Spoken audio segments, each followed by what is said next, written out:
Olá pessoal, estamos aqui no programa F5, que é uma atração da TV FUNORTE, que vocês podem assistir no nosso canal no YouTube ou então no canal 11 da NET. Eu sou o Pio de Rocha e estou aqui apresentando mais uma edição do F5, junto com a minha colega Maria Fernanda. Olá pessoal, sejam bem-vindos ao F5. Hoje a gente vai falar sobre um tema muito interessante, que é sobre alfabetização infantil. Agora no mês de setembro a gente comemora o Dia Mundial da Alfabetização, mas esse ano as coisas não são muito de comemoração, né? O MEC no início de maio mostrou uma pesquisa, né? Divulgou uma pesquisa que fala de alunos do segundo ano do ensino fundamental. 56% dessas crianças, elas não estariam alfabetizadas de fato. Isso é um número ruim, né, Opidio? Isso já é uma questão antiga, né? Porque o Brasil sempre tem esse problema de que do próprio processo de alfabetização, né? Muitas vezes as pessoas, durante um bom tempo, foram alfabetizadas para poder fazer as contas, né? E olha as lá. 4 contas básicas, e olhe lá, simples, e assinar o nome, porque tinha aquela política toda de o Brasil precisa alcançar o século XX, o Brasil precisa se livrar das suas raízes arcaicas, é um tema histórico, né, isso aí. E aí houve todo um processo para fazer isso, sem considerar todo o processo do aprendizado, né? Até pelas próprias disputas entre modelos de alfabetização, essas questões todas que vem aí. E aí, para a gente discutir isso, a gente trouxe a pedagoga Rosana Márcia, que vai falar um pouquinho e discutir um pouquinho sobre isso com a gente. Seja bem-vinda, Rosana. Obrigada pela presença. Eu que agradeço. É um prazer estar aqui. E eu gostaria de dizer para você que eu quero contribuir um pouquinho do que eu sei. Então, para a gente começar, conta um pouquinho dessa sua trajetória aí de pedagoga. Olha só, eu fui uma criança que brincou de escolinha. Eu tenho 56 anos e na minha época, lá na época dos anos 70, eu brincava de escolinha dando aulinha para os meus vizinhos, sabe? E eu cresci nesse ambiente, minha mãe é professora, cresci nesse ambiente, mas quando eu me entendi e vi as necessidades todas, pelas quais a gente passava em casa, eu achava que eu precisava ter um trabalho que me desse um retorno. Aí imaginei que eu podia ser um monte de outra coisa, sabe? Mas as dificuldades me fizeram fazer pedagogia.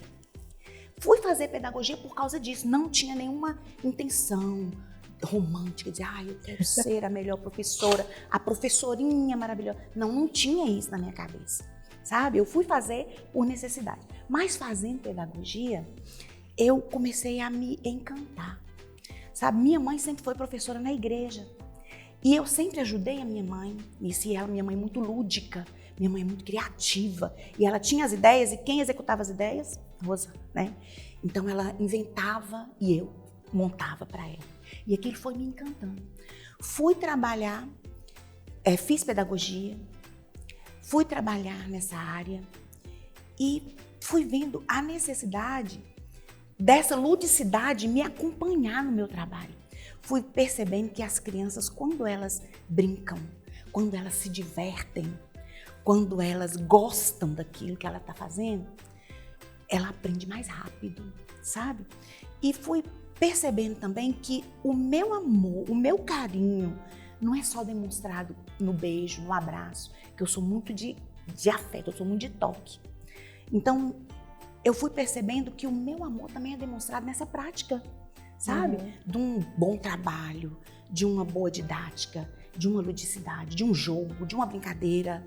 Então, quem chega na minha sala, todo dia tem o horário da bagunça. Então, quem chega, a supervisora às vezes abre a porta e meus alunos estão uns em cima da cadeira, sabe, festejando, uns gritando, aquela bagunça. Mas tem o horário da calma, da quietude, sabe? Então, minha história passou por isso. E por aí veio as pós-graduações que a gente vai fazendo para a gente se formar melhor, né? E aí, eu sou professora do segundo ano do ensino fundamental, procuro investir nisso, sabe? Procuro fazer coisas agradáveis para os meus alunos. Tem muitos anos de escola. Tive uma escola, porque meu sonho, depois que eu descobri que eu gostava de ser professora, eu e minha mãe sempre minha parceira, né? Eu e minha mãe abrimos uma escola chamada Escola Infantil Raios de Luz. O tema era onde seu filho aprende brincando. Então, minha escola teve época que tinha um viveiro de coelho, sabe? Onde as crianças podiam interagir. Teve época que teve pneu, para a menina aprender a tocar pneu. Sabe? Tinha balanço, tinha árvore, onde as crianças podiam arrancar manga para chupar. Sabe? Então, minha escola foi essa escola que a gente idealizou, sabe? Depois, essa escola que a gente gostava de ouvir os pais falando, essa escola é uma escola modelo. Se enchia a gente, enchia nosso coração, sabe?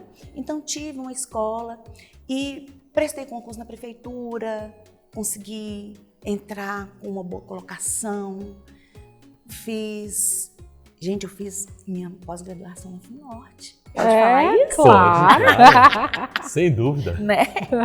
Então, gente, eu prezo isso, sabe? Eu prezo essa ludicidade, essa brincadeira, esse espaço para correr, para divertir, para ser criança, para pirraçar, sabe? Eu prezo isso. Criança precisa disso. Criança precisa desobedecer um pouco para ele entender que ele tem autonomia de escolher, sabe? Ele tem que saber escolher. A mãe que comportar lute. ou não. A mãe que lute. A tia também. A tia também. E os pais e os tios. Agora, você dá aula para o segundo ano do ensino fundamental, que justamente é o objeto da pesquisa que a gente citou aqui, né? É verdade, Fernanda. Me diga então aí, como que você, como profissional, pessoa que atua ali em loco mesmo, como que você analisa essa situação?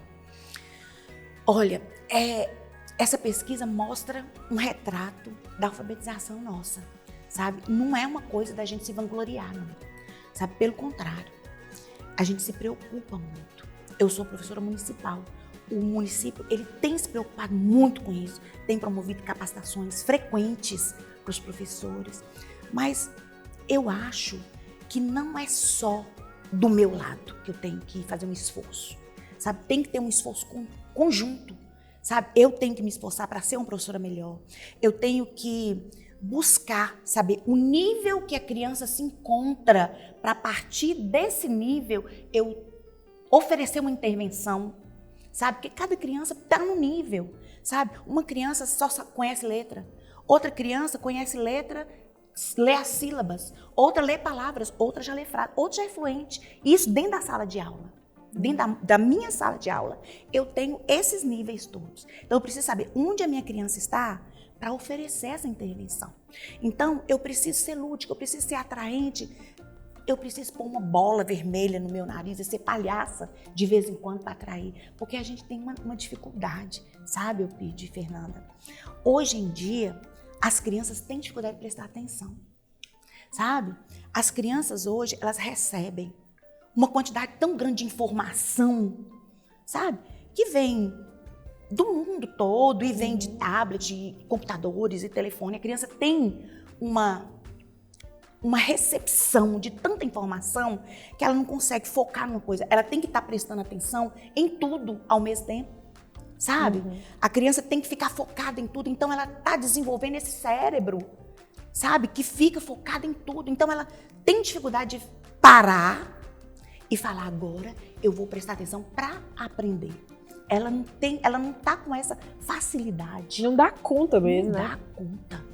Então, o que o professor tem que fazer? O professor tem que se virar, sabe? O professor tem que fazer, olha, não sou exemplo para ninguém, não quero me exaltar, mas numa aula de matemática que a gente vai ensinar lá na minha sala, desenho, agrupamento, adição, subtração, multiplicação, divisão, eu levo pipoca para as crianças. Então, é claro que eu levo palito, eu levo tampinha, eu levo figura de recortar, mas eu levo pipoca. Por que eu estou citando a pipoca? Porque eles vão fazer a divisão, fazer o agrupamento, efetuar o problema que eu estou falando. Mamãe tinha tal e tal, entendeu? Então, eles vão executar aquela ação e depois, por exemplo, eu falei, mamãe tinha 10 maçãs, aí agora nós vamos comer as maçãs. Eles comem a pipoca. Por quê? Porque eles vão ficar felizes, eles vão se alimentar, porque hoje em dia as crianças, infelizmente, não têm aquilo que todas as mesas por aí têm, né? Então, eles vão aprender brincando, sabe? Por exemplo, eu vou ensinar capacidades, medidas de capacidade, litro, quilo, metro. Então eu imprimo fita métrica, aí eles vão cortar. Eu vou tratar de coordenação motora fina. Eles vão colar, eu vou tratar de atenção. Eles vão fazer a sua fita métrica. Aí eu vou dar oportunidade para sair das 4 paredes da sala de aula. Vamos lá para fora. Aí lá fora, eles vão medir sofá, vão medir lixeira, vão medir tudo. Eles medem até a lagartinha que está pregada lá no mural, sabe? Medindo, desde que eles registrem, sabe? Eles desenham a lagartinha que eles mediram e colocam tantos centímetros, sabe? Então, assim, o professor, ele precisa se mover para que esse resultado melhore. Mas é todo um sistema. O pai precisa aprender a ser pai, Fernanda. Sabe? Me desculpem. Mas o pai precisa aprender a ser pai. Sabe? O pai precisa entender que a criança precisa dele. A criança precisa de segurança emocional para aprender a ler. A criança precisa de presença. Hoje, infelizmente, os pais precisam trabalhar de manhã até de noite. Quando a gente chega em casa trabalhando de manhã até de noite, a gente não aguenta mais nada. E aí como é que vai... Como é que eu vou me doar? Como é que vai desprender um tempo e uma atenção com a criança? O que leva a gente a uma questão interessante, Rosana. O resultado dessa pesquisa reflete aquilo que aconteceu durante a pandemia, né? Porque nós estamos falando de crianças que estão agora na sua sala de aula, mas que passaram por um processo inicial na quarentena, né? Não receberam a base, né? E aí o engraçado é que talvez fosse o momento no qual receberam mais atenção, bem entre aspas, dos né? pais, da família. Porque assim, pelo eu menos acho pela presença, pela presença física, vamos dizer. Isso que eu ia dizer, porque assim, o que a gente vê muito... mas eu passo muito tempo com esse menino. Passa mesmo. Você aqui no seu celular, né? E o menino resolvendo as outras coisas, né? Da vida. Tem isso, né? Então, eu acredito muito que tem que ter um trabalho, sabe?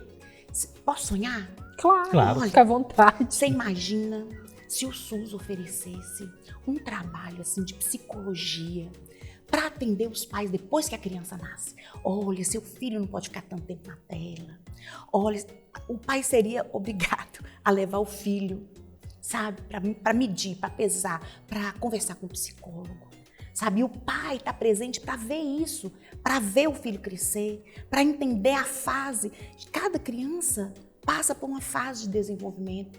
Cada criança tem necessidades nessa fase que essas necessidades modificam. Sabe? A necessidade de uma criança de ensino fundamental é diferente da necessidade da criança de 6 anos, de 7 anos, de 8 anos, que está na minha sala de aula. Sabe? E o pai precisa suprir essa necessidade para a criança ter equilíbrio, para aprender. Então eu recebo na minha sala de aula uma criança que ela não recebeu uma base, não é só acadêmica que ela não recebeu uma base, ela não aprendeu coordenação motora fina, ela não só aprendeu letras, sílabas, fonemas, ela não aprendeu isso, mas ela não aprendeu as emoções que ela está sentindo. Sabe? Ela não sabe externar as emoções. Ela chora. Criança com 7 anos que já deveria conseguir dizer para mim: tia, eu tô triste. Tia, eu tô chateada. Tia, eu tô zangada. Não, ela chora, ela quebra, sabe? Por quê? Porque ela não aprendeu. Na verdade, isso aí não é bem um problema só da educação escola, né? Isso já é um problema mais profundo, né? Então eu sonho assim, eu sonho com uma igreja. Eu sou evangélica. Eu sonho com uma igreja que ofereça uma escola de pais. Eu não estou dizendo uma escola que o pai vá frequentar todo dia, não é uma escola regular. Que ofereça, por exemplo, palestras para os pais aprenderem, crescerem, compartilharem. Sabe? Sim. Eu sonho com uma escola onde psicólogos, que nós temos psicólogos hoje na rede municipal, também façam trabalho com os pais, sabe? Que atendam às necessidades dos pais. Eu sonho com uma realidade diferente, onde a criança tem liberdade de ser criança. Hoje a criança não tem liberdade de ser criança porque ela não está aprendendo, ela está sendo adultizada rápido, ela tem que sobreviver, ela tem que se desenvolver independente das circunstâncias que cercam a vidinha dela. sabe? Então, eu sonho. Quem sabe, né? Tem uma pessoa que eu gosto muito, ele é jornalista, na verdade, mas acabou se destacando como Papai é Pop, né? Aquele Marcos Pianges. E essa semana, eu li ontem, inclusive, um texto que ele postou falando sobre isso, assim. Que é simples, não quer, porque tá muito na moda hoje falar, eu não tenho tempo pra nada, eu não tenho tempo pra nada, mas como é que eu vou fazer, como é que eu vou ensinar a tarefa pro meu filho, eu não tenho tempo, eu chego em casa cansado, não sei o quê. É uma coisa muito simples de se resolver. Não tenha filhos. Se você não tá disposto a isso, não tenha eu sou filhos. a favor das crianças. Né? Eu também sou, mas assim, eu sou mãe, mas eu acredito que é isso, assim, no momento que você se dispõe a ser mãe, a ser pai, você tem que entender que sua vida não é mais a mesma. Que você tem que arrumar um tempo para aquela criança. Ela precisa de você. E não só precisa de você pagando as contas para ela. Ela precisa de você em outras questões. Então, ele falou isso, eu falei, eu imagino, eu não li os comentários, mas eu imagino que muita gente deve ter falado muita coisa. Mas depois eu fui pensar, eu concordo com ele. Ninguém é obrigado a ter filho, não é? Ninguém é obrigado, mas já que você teve, se vira, organiza.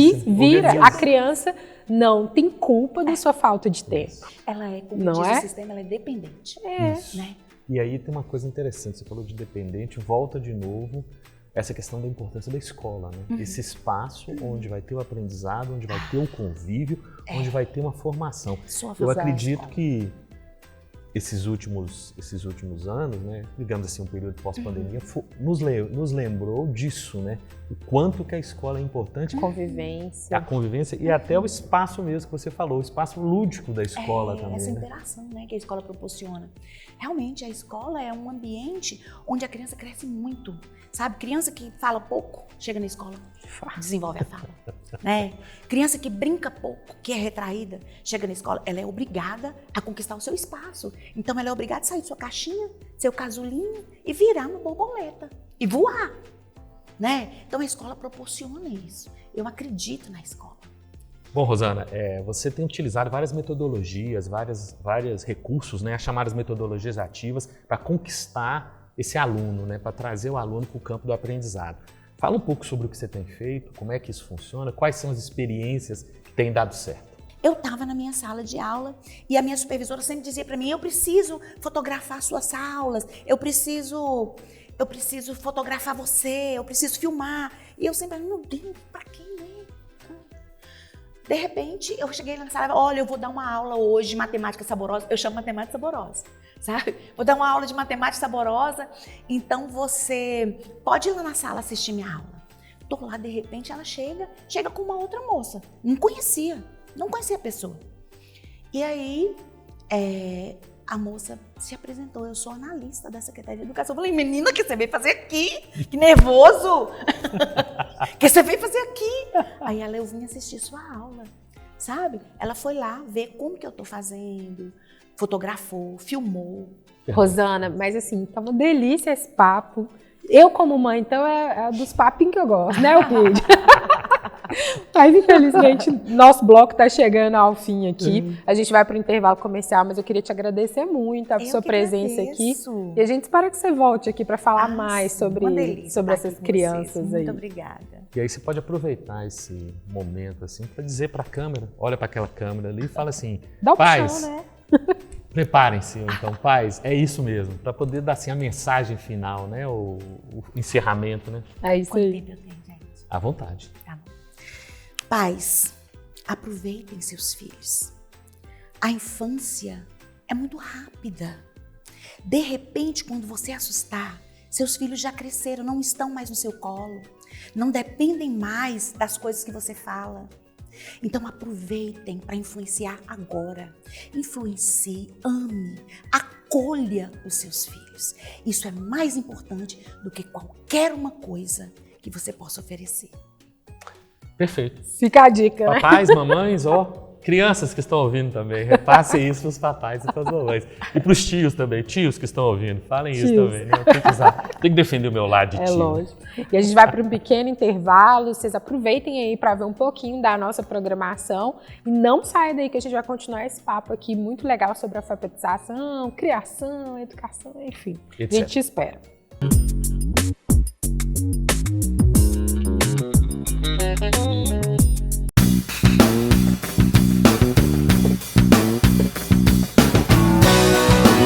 Ana Coisas.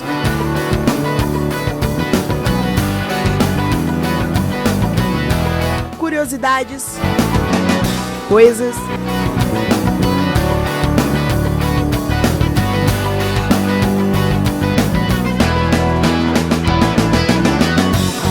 Indicações culturais.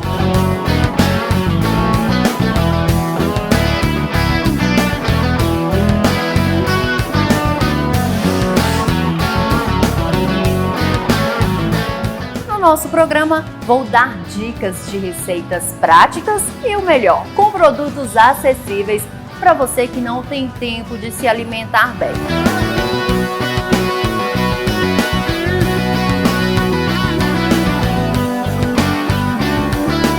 Promover Saúde em parceria com a Faculdade Promove, a apresentação da Fernanda Maria, produtora do canal universitário da faculdade. E nada melhor numa tarde dessa falar de saúde, né, gente? Falar de saúde. E hoje um assunto muito interessante. Muito interessante. Né? Apresentadores, jornalistas, publicitários, marqueteiros.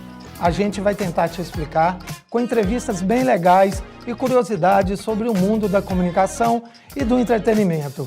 Está entrando no ar o Fita Crebe, um programa por dentro da comunicação. Vai!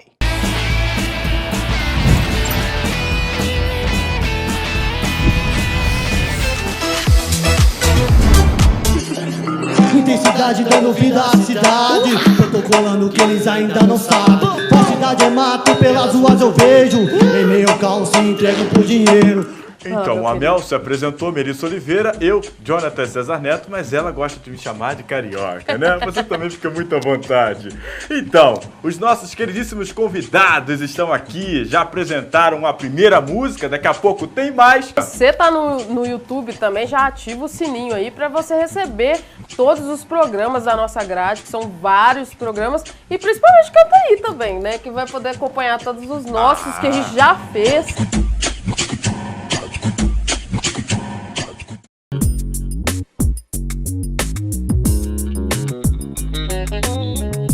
Estamos de volta aqui com o programa F5, que discute hoje as questões da alfabetização, do ensino e da aprendizagem das crianças, né? E, consequentemente, dos jovens e dos adultos, né? E a gente volta agora para o nosso segundo bloco, em que a gente vai falar com o tio Fabiano, que também está nessa caminhada aí do ensino e da aprendizagem, né, Fernanda? É isso aí. Tio Fabiano, para começar, conta pra gente como que surgiu aí a pedagogia, né? Por que você foi parar nisso? Vou ser professor. Um dia acordou, vou ser professor. É por que essa escolha, né? É. Oi, Pedro, Maria Fernanda. A ideia surgiu quando eu era aluno. Eu falo que a minha formação não se deu somente na universidade, não se deu nas pós-graduações.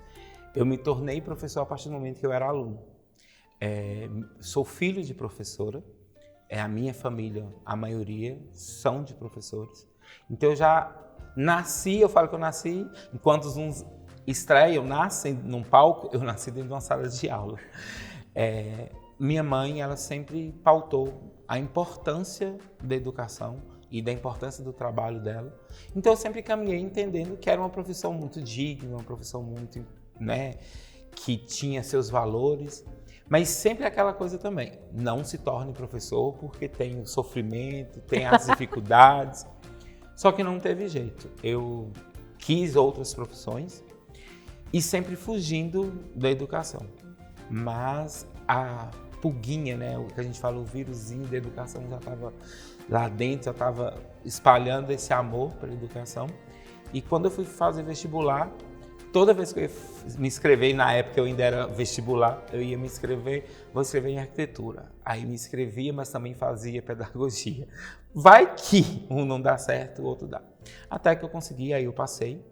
E e eu falei com minha mãe, eu sei que você é professora, eu sei quais são os sofrimentos e eu quero experimentar o curso. Se dentro de um mês eu não gostar do curso de pedagogia, eu vou desistir e vou tentar outra coisa. Com 5 dias eu já tinha falado com ela. Realmente, eu sou professor. Não me formei, mas eu sou professor, não quero sair desse curso. E me apaixonei mais ainda quando eu fui entender, porque até então eu entendi educação pelo que minha mãe passava, mas eu fui experimentar realmente o processo educativo e me encantei. Então, eu sou professor realmente por amor, eu estou nessa profissão por uma escolha de vida e para mudar vidas. Me tornei professor por causa disso. E adoro ser chamado de tio Fabiano. Quando eu reencontro alunos, eu já tenho 17 anos de profissão, então quando eu reencontro alunos, e eu acho o máximo quando são aqueles marmanjos, aquelas moças já com filhos nos braços, e falam, tio Fabiano, eu me sinto realizado, porque eu deixei uma marca, o que era a minha intenção, o que eu sei fazer, eu deixei marcas importantes na vida daquela pessoa. Bacana, né, filho? Muito bacana. Agora, tio Fabiano, a gente comentou muito sobre isso no primeiro bloco, e aí a gente queria também ouvir a sua visão de profissional com relação a uma pesquisa muito preocupante que o MEC soltou no primeiro semestre sobre a questão da alfabetização, né? 4 em cada 10 crianças do segundo ano, elas estariam ali não alfabetizadas. Bom, isso é um número que hoje em dia a gente pensa assim, nossa, não alfabetizado, isso é terrível, isso é impossível, né? Mas é uma realidade. E né? É uma realidade que a gente convive com ela, apesar de eu não estar dentro dos primeiros anos, dos anos iniciais, que hoje eles se dividem de primeiro e segundo ano, que são os anos de alfabetização. O terceiro e quarto ano a gente chama de complementar também da alfabetização, que eles também estão sendo alfabetizados, mas é um processo complementar. E a gente entende isso principalmente porque eu estou com uma turma que é reflexo dessa pandemia. Então eu estou com uma turma que os primeiros anos eles passaram no processo de pandemia. Então essa alfabetização foi feita dentro de um processo remoto, de um processo mais dificultoso, sem essa interação. Então, eu tenho reflexos dentro da minha sala atualmente disso. E é uma realidade muito preocupante porque a gente ainda vai ter reflexos disso, pelo que a gente conhece do processo de educação, a gente vai ter esse reflexo aí durante um bom tempo. Porque esses alunos que tiveram dificuldades, eles vão para o sexto, vão para o ensino médio, então é uma consequência que eles vão levar. E também para o professor que passou por esse processo, porque a gente entende que a gente perdeu um elo ali com a escola. Porque eu acho muito importante esse processo de a gente colocar o ambiente escola como ele formador e alfabetizador. Porque a casa é um ambiente alfabetizador, o mundo é alfabetizador. Mas na escola é onde a gente escolariza e a gente pontua processos. Porque a criança passa por todo esse processo de entendimento de letras, de números, de frases, de produções, de oralidade na vida. Então, é instinto, ele vai pegando as pessoas, durante o processo dele estar ali com a sociedade, ele vai entendendo isso, ele vai aprendendo a falar, descobrindo novas palavras, e isso é alfabetizador. Mas a escola, ela escolariza mesmo, ela pontua processos e faz esses pontos serem seguidos. E se perdeu aquilo ali, até para o professor é ruim. Porque, por exemplo, como eu estou no 5º ano, eu tenho que trabalhar o 5º ano, mas eu preciso trabalhar os processos do 1º e do 2º ano também. Porque não adianta eu chegar para o meu aluno que estaria no 5º ano pronto para produções maiores, escrever vários tipos de gêneros textuais, lidar com esses gêneros textuais, se ele não escreveu bem lá, se ele não entendeu a ortografia bem, se ele não entendeu o processo da composição e construção e formação de palavras atrás. Então, se ele não teve isso, o professor hoje sofre isso, porque ele não dá só o 5º ano. Ele tem que dar o 1º, 2º, 3º, 4º e 5º ano em um ano só. Então a criança passa por... Eu falo que ele vai fazer 5 anos em um. Então é muito mais complexo. Então o professor também sofre com isso. E existe uma solução para recuperar isso? Você consegue viabilizar? Nós temos aí como fazer essa recuperação. No 5º ano você vai conseguir recuperar isso ou você vai iniciar um processo que tem que ser desenvolvido posteriormente? Hoje o Estado... que eu sou um professor efetivo do Estado, ele trabalha com um programa de recomposição de aprendizagem, que a gente chama de PRA, né? O programa de reconstrução de aprendizagem, aonde que a gente vai trabalhar atividades e metodologias para tentar suprir isso do primeiro, do segundo, do terceiro ano. No papel é muito bonito, na ativa a gente vê algumas dificuldades, porque a gente precisa muito da participação da família. Se a gente não tem essa participação da família, porque como eu disse, o ambiente escolar é muito importante. Ele que coloca em ordem todas essas questões, mas o ambiente fora que faz toda a diferença também. Então, porque, por exemplo, os pais chegam para mim e dizem: eu queria que meu filho lesse mais. Como é que eu faço para meu filho ler mais? Vai ler também, né? Você lê. Seu filho vê você lendo. Vê você lendo. Então, assim, é pelo exemplo. Se eu vejo minha mãe lendo um livro, seja livro que for, eu sempre digo, a maioria das nossas famílias, elas têm tradições religiosas. A gente não vê os pais lendo a Bíblia, que é algo que deveria estar dentro de casa. Sim. Então, se o filho vê a mãe lendo, seja o que for, uma receita, se ele vê a mãe lendo um jornal, que a gente não vê mais jornal, mas ainda existe, uma revista que seja interessante, se ela tem um livro, se ela tem a Bíblia e faz esse processo, se a criança enxerga aquilo, não tem outra. A criança vai entender que leitura é importante. Então, não adianta eu, professor, chegar na sala de aula e falar assim: agora nós vamos para a biblioteca, vamos te Fabiano para a biblioteca e nós vamos pegar um livro para fazer um reconto. A criança vai pegar aquele livro. Eu vou falar: o que eu faço com isso aqui? O que eu faço com isso aqui? O que é isso aqui? Onde é que eu aperto? Onde que eu aperto? Onde é que liga isso aqui? Onde que dá um aumento de tela para mim ver isso melhor? Não tem, porque hoje o processo é um celular na frente, é um tablet, é um computador, ou simplesmente vou ligar no stream, vou deixar ali, vai deixar passando, meu filho vai entender, porque as crianças hoje entendem muito, porque assistem muita coisa. Mas e o momento dele ler? Esse processo cognitivo da leitura, da cognição dela, ativar esses processos dentro da cabecinha dela para ela fazer ligações. Porque, como eu disse que eu me tornei professor lá atrás, sendo aluno, eu tinha muito isso. As metodologias antigas, que eu acho que elas podem ser muito bem utilizadas hoje, elas só precisam ser evoluídas de acordo com a linguagem da criança. Na minha época, a gente assistia filme na sala de aula, né? A criança hoje tem um streaming dentro de casa, eu não tinha isso. Você imagina o professor pedir para a criança assistir um filme dentro de casa, ela não precisa fazer na sala. E ela vai registrar pontos importantes do filme que ela assistiu, de coisas que ela viu, que ela vai ter esse processo. Então você vai pegar um livro que tem na sua casa, procura um livro na sua casa, qual livro que for. Pegue 2 palavras de lá e traga para a sala de aula e a gente vai trabalhar. Porque não adianta só o processo da sala de aula. O dia tem 24 horas, a semana tem 7 dias. Eu fico com o meu aluno 4 horas, apenas 5 dias na semana. Todas as outras 20 horas, os outros 2 dias, não sou eu responsável por esse processo. São as famílias. Então, elas deveriam estar juntas. Então, se a gente faz um processo junto, não é eu fazer meu processo de sala de aula, não é a família fazer dentro de casa. E quando a gente junta isso, realmente, essa recuperação desse processo da pandemia, ele vai acontecer.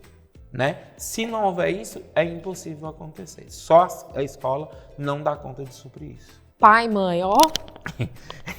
Acorda, vamos embora. Eu não falei nada, tá, gente? Obrigado, eu não falei nada, mas eu concordo. Estou assumindo a minha fala. Mas eu concordo. Nós estamos mandando muito recado para pais e mães, eu tô sentindo, nesse programa. Viu? Mas aí, assim, você falou aí de um negócio legal e talvez quem tá em casa assistindo tá vendo esse monte de coisa em cima da mesa. Sim.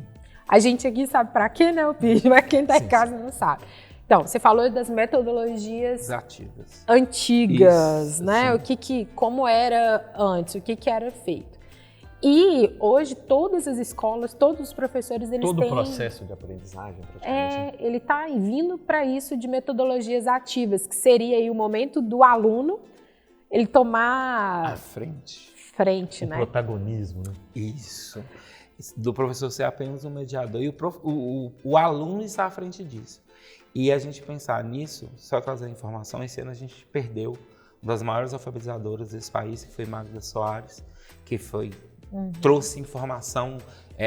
Quem é pedagogo hoje e não passou por Magda Soares tem alguma coisa aí, porque ela trouxe verdadeiras informações. E um medo que ela tinha é que a gente estava caminhando para uma alfabetização mecânica. Uma coisa onde o aluno ele tem que saber B com A é Bá. Ele precisa saber disso, mas ele precisa ser tão mecânico.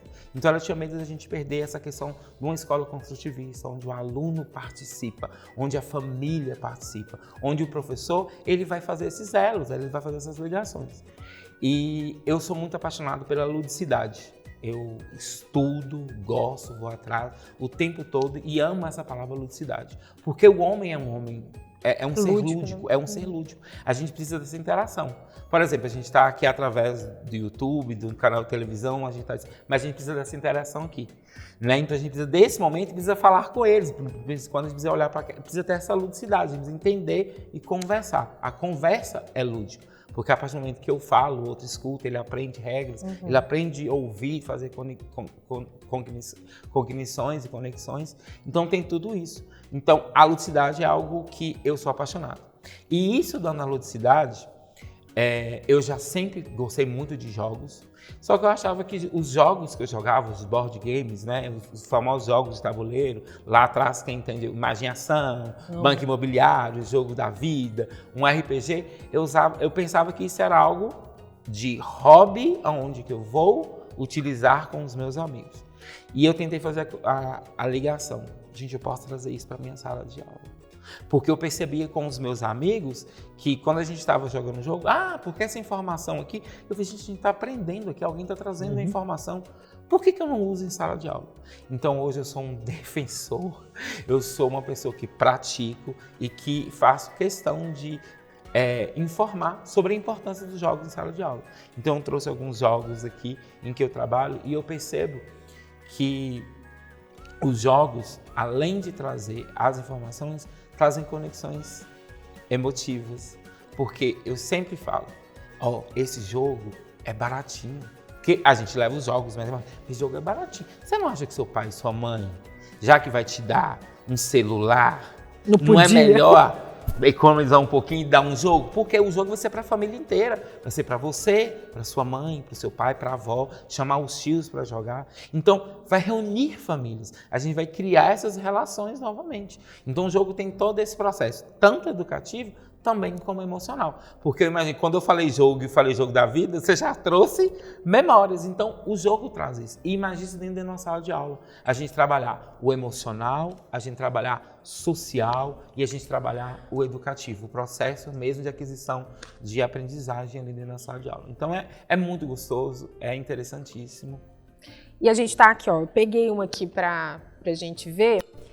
São jogos de cartas, né? Isso, é um jogo de carta. Como que você trabalha com isso? Esse jogo de carta, ele tem várias versões. Esse aqui é infantil, ele tem para adulto, então ele é infantil. E nesse jogo, são 50 cartas. Olha pra você ver, se o professor trabalhar, ou a família trabalhar, então vamos falar com os pais também. Lógico. Uma vez por semana isso, olha como que ele funciona. Aqui eu tenho uma imagem, tem um título da carta e tem um pequeno trecho de uma história. Não tem a história toda, tem o mínimo de informação possível sobre essa história. Tem algo muito pequeno. Aqui no caso fala, uma mulher cozinha javali para o jantar porque o assassino contratado teve compaixão. Então o que ele vai fazer aqui? Ele vai ler essa frase para a criança. E a criança começa a ver a pergunta. O que é javali? Eu não conheço javali. Então a outra pessoa vai já começar a informar. Se ela foi cozinhar, ela cozinhou onde? Ela cozinhou numa panela grande, numa panela pequena. Então a criança começa a fazer perguntas. No que ele começa a fazer essas perguntas, ele está criando uma história. Então ele está trabalhando a oralidade, que é a primeira coisa que a gente trabalha lá atrás. A criança entender que ela vai falar, porque a alfabetização é comunicação. Sim. Então ela vai entender isso, então ela vai começar a comunicar. Ela cria essa história junto com a pessoa, com quem está fazendo a pergunta, o narrador. E no final ele cria uma história. Então vamos repetir toda a história que a gente fez? Então a criança consegue fazer um título para a história, ele consegue colocar toda a história com início, meio e fim, que é o que a gente quer, como o professor a gente quer, e ele cria uma história todinha. Depois a gente só pedir para a criança fazer um registro daquilo. Seja um registro, quando eu digo registro, é o registro que for. Uma criança de 5 anos, ela consegue fazer um desenho. Aquela imagem é um texto, é o que ela conseguiu entender. Se ela começa a transformar a sua oralidade em signos, em informação que vai ser repassada para o outro, porque eu sempre digo, para que a gente escreve? Para se comunicar com o outro. Não é comigo. Porque eu já tenho a informação, eu já sei aquilo. Então eu preciso escrever, eu preciso aprender a desenhar para falar com o outro. E isso é alfabetização. Então, a partir do momento que eu consigo fazer com que a criança não retenha apenas a informação, mas que ela retenha, ela crie conexões e ela passe para o outro, isso é alfabetizar. Através de desenhos, depois a partir de letras, uma palavra. O que é esse texto? Qual foi o mais importante desse texto? Qual palavra resume isso? Ela dá uma palavra, já é a palavra que você pode trabalhar a semana inteira. Vamos repetir. O que é? Javali, você não quis ser javali. Então vamos pesquisar sobre o javali. Então a criança começa a ter informações através de uma atividade que foi ludicidade, através que foi aprendizagem para ela. E é um negócio legal, né? Que assim, não necessariamente precisa de um tempo gigantesco, né? Às vezes no caminho ali para a escola, vê alguma coisa e fala assim, e aí, o que é aquilo? Como que será, né? Assim. E a gente pode dividir isso em etapas. Eu gosto muito de fazer isso. Não dá tudo de uma vez. Porque hoje a informação está tudo muito rápido e se perde em alguma coisa. Mas você pensa, como você falou no caminho de casa, a mãe faz 2 perguntas no caminho da casa para a escola. E para ali, a criança vai ficar. Gente, eu tenho que pensar para amanhã, que pergunta que eu vou fazer? Amanhã são outras perguntas. Então ele está pensando o tempo inteiro sobre isso. Não precisa ser uma coisa. Em 50 minutos eu preciso dar tudo, eu preciso trazer toda a informação. Não, a gente pode levar isso como daquele start, parei aqui, vamos parar, como vocês fizeram, teve um intervalo, então a pessoa do lado fica assim, o que vai acontecer agora? Vou instigar. Com a criança é a mesma coisa, o processo de aprendizagem é isso, é instigar para que ele aprenda sempre. Não é, eu aprendi agora, está tudo bem, não preciso mais disso. Então precisa instigar para que essa alfabetização, esse processo de aprendizagem continue, não num momento só, mas para a vida inteira. Perfeito. Fabiana, a gente está aí caminhando, né? Que programa legal, né, eu percebi que com pedagogos o negócio rende bem, né? Gostei. Precisamos convidar mais pedagogos aqui. A gente tem uma preferência por certas profissões, mas acho que pedagogos está chegando assim ao topo. Bom. Tá. Entrou bem no topo, né? Bem no topo mesmo da coisa. Mas a gente está caminhando, Fabiana, para o final aqui do nosso programa, infelizmente. Mas uma coisa muito legal que a tia Rosana falou e vocês falaram, né? Foi muito com a importância dos pais estarem presentes, né? E até uma coisa que eu comentei no início é que hoje, até eu pedi também que a de família de educadores deve ouvir isso, mas é porque muitos pais às vezes jogam a responsabilidade não só de uma aprendizagem, mas de uma educação como um todo para a escola. E essa responsabilidade está muito desequilibrada, né? E pesada. Então eu queria, assim, acho que talvez para a gente encerrar aí com chave de ouro nossa conversa, né? Tem uma câmera aqui toda para você. Queria que você alertasse, pode puxar a orelha, pode fazer o que você quiser, entendeu? Com os pais lá. Para que eles comecem a realmente entender e que não adianta a gente morrer de trabalhar para um futuro melhor se a gente não está cuidando de quem realmente vai fazer esse futuro. Nossa, mas eu filosofei. Essa foi perfeita. Oxi! Foi muito bom. Mamãe, você foi perfeita nessa. Estou inspirada. Mas é sua. Tio Fabiano tem um recadinho muito importante para a família. E quando eu digo família, desde a criança até o vovô, a vovó, todo mundo. Tratem a educação como algo necessário e tranquilo, porque ele precisa ser um processo onde que a criança se sinta inserida, onde que o pai se sinta inserido. Vocês são parceiros de professores, as crianças precisam ser amigos dos professores. A gente precisa criar uma relação onde que, quando ela vai para a escola, ela se sinta segura, não se sinta ameaçada, não se sinta pesada. Porque se o processo for esse, não adianta, o emocional realmente faz toda a diferença. Então, famílias, criem as crianças de vocês como se for, e levem para a escola como se fossem levar para o parque. Porque quando a gente vai para o parque, a gente fala como vai ser bom, como vai ser o passeio, o que gostoso que vai ser lá. Então, quando a gente vai para a escola, tem que ser da mesma forma. É gostoso estar lá, a gente tem amigos, a gente faz coisas gostosas, a gente aprende para um futuro melhor. E o que vocês fazem para as crianças é totalmente um reflexo do que elas vão ser no futuro. Então, se elas não gostam de ir para a escola, eu entendo que elas não vão gostar de trabalhar, vai ser trabalho pesado e elas vão entender que tudo existe um peso. Então, se a gente deixa a escola um ambiente gostoso, elas vão entender que aprender é necessário e é fácil. Porque é sempre fácil. é sempre fácil. É um trabalho dificultoso para a gente tem que deixar gostoso para elas. Perfeito. Fernanda. Fabiano, foi ótimo. Obrigado. Foi um encerramento fantástico do programa. O programa hoje está todo excepcional, né? E é um programa muito importante porque lembra uma coisa que a gente tem sempre retomado aqui no programa, né? A importância da pessoa aprender. Isso é um processo, é uma caminhada, né? Começa com a alfabetização, vai crescendo até a pessoa se consagrar na sua profissão e não existe outro caminho. O aprendizado é isso mesmo, né? E que bom que tem esses parceiros, esses companheiros que são esses professores excepcionais.